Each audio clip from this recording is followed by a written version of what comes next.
ఇందులో ప్రధానంగా ఈనాడు చూస్తే పట్టణ ప్రాంతాల్లో రింగ్ రోడ్లు బైపాస్లు అన్నటువంటి వార్తని హైలైట్ చేశారు. వాహన రద్దీ తగ్గించేలా కేంద్రం పాలసీ.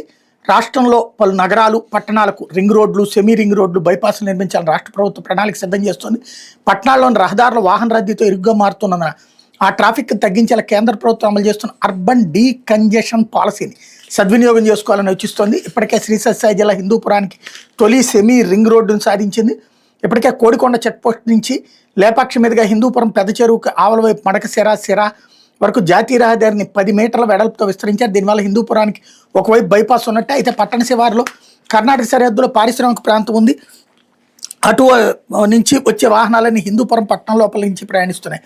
ఇప్పుడు అర్బన్ డీకంజెషన్ పాలసీలో భాగంగా NH 544E లేపాక్షి వద్ద నుంచి హిందూపురం పారిశ్రామిక వాడ మీదుగా పట్టణానికి రెండో వైపు నుంచి రోడ్డు నిర్మించి పరిగి సమీపంలో హైవే కలుపుతారు అన్నటువంటి వార్తనే ఎడిట్ చేశారు. వాస్తవంగా ఇది ఎప్పటి నుంచో అసలు మనం అమలు చేయాల్సినటువంటి అంశం.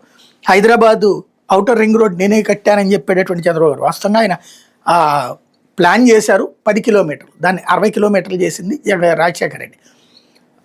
విజయవాడలో వచ్చేటప్పటికి బైపాస్ రాజశేఖర రెడ్డి అయ్యారు. గుంటూరులో ఇన్నర్ రింగ్ రోడ్డు అట్లాగే అప్పట్లోనే ఆలోచనలు జరిగినాయి. ఇప్పుడు కేంద్ర ప్రభుత్వం నిధులు ఇస్తుంది. అప్పుడు రాష్ట్ర ప్రభుత్వ నిధులతో కట్టారు, ఇప్పుడు కేంద్రం నిధులు ఇస్తుంది. అద్భుతమైనటువంటి అవకాశం సద్వినియోగం చేసుకోవాల్సినటువంటి అవసరం.